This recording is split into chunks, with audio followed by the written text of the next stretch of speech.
Okay, I have a story for you. This has to do with Wisconsin rednecks and four wheelers. We were at my boyfriend's cabin, and all of a sudden he starts giggling.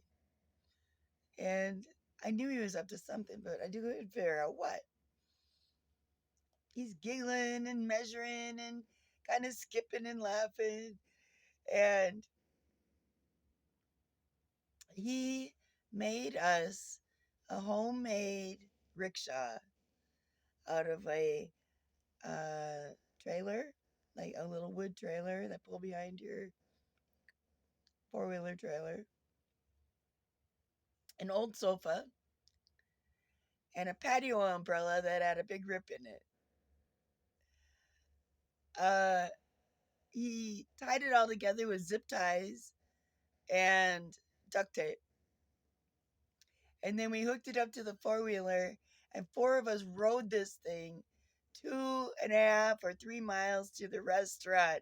And we pulled into the parking lot of the restaurant on this homemade cart with four of us riding the sofa under the umbrella. Now you want to talk about redneck.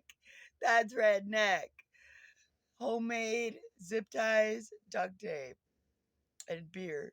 You gotta have beer. Anyway, I thought that was a funny story that you would like.